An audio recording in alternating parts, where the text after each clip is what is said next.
మొన్ననే ఒక న్యూస్ మన ఇండియాని చాలా ఆలోచింపజేసింది. మన భారతదేశాన్ని నార్త్ ఇండియాకి చెందినటువంటి కొంతమంది జాలర్లు వేటకెళ్లారు సముద్రం మీదకి. తుఫాన్లో చిక్కుకుంది పడవ. మొత్తం అందరూ ఆ తుఫాన్లో కొట్టుకుపోయారు. ఎవరు బతకల. కానీ ఒక్కడు హోప్ తో, ఆశతో ఈతటం మొదలు పెట్టాడు. ఎన్ని రోజులు ఈదాడు తెలుసా?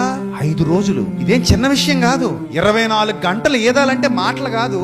అలాంటిది 5 రోజులు ఇంటూ 24 గంటలు. చేతులన్నీ చచ్చుబడిపోయి తిండి లేదు, తిండి ఉండదు కదా, నిద్ర ఉండదు, తిండి ఉండదు, ఏముండదు, ఈతనే ఉండాలి. గంట ఈతటం కష్టం. స్విమ్మింగ్ వచ్చిన వాళ్ళకి తెలుస్తుంది దాని పవర్ ఏంటో. స్విమ్మింగ్ చేసే వాళ్ళు తొందరగా శరీరం తగ్గిపోద్ది. అలాంటిది 5 రోజుల పాటు ఒక మనిషి ప్రాణాల కోసం పోరాడాడంటే ఇది సామాన్యమైన సంగతి. చివరికి బంగ్లాదేశ్ నౌక అనుకుంటాను అతన్ని చూసి, అరే ఎవడో ఈతున్నాడు రా పాపం. వాళ్ళు తాడు కట్టి ట్యూబ్ వేసి మెల్లిగా అప్పటికి 2-3 సార్లు వేస్తే క్యాచ్ చేయలేకపోయాడు. మొత్తం మీద బయటికి లాగారు. బతికి బట్ట కట్టాడు. అంటే ప్రాణం నిలుపుకోవటానికి ఒక మనిషి చేసిన పోరాటం మీకు అర్థమైతే 5 రోజులు ఎలా ఉన్నావయ్యా బాబు ఏం తినకుండా. మధ్యలో అడిగారట, నీకు దాహం అనిపించలేదంటే ఒకసారి వర్షం కురిసిందట. లక్కీగా ఆ వర్షం నీళ్ళు దాగి ప్రాణం నిలుపుకున్నాడు. 5 రోజులు. దీన్ని బట్టి మీరు అర్థం చేసుకోండి. అరే ఒక మనిషిలో ఇంత ఓర్పు ఉంటదా?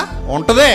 ఆశ ఓర్పును పుట్టిస్తుంది. పట్టుదల, గెలవాలనే తపన, ఎప్పటికైనా నేను బాగుంటాననే నమ్మకం ఆశ పుట్టిస్తుంది లోపల. ఆ హోప్ తో 5 రోజులు ఈత కొట్టాడు. అతను నిజంగా మామూలు ఇన్స్పిరేషన్ కాదు. నన్ను అడిగితే చాలా గొప్ప ఇన్స్పిరేషన్ అతను ప్రపంచానికి. అంత ధైర్యంగా, అంత బలంగా ఉంటే మనం ఇంకెంత ధైర్యంగా ఉండాలి, మనం ఇంకెంత బలంగా ఉండాలి.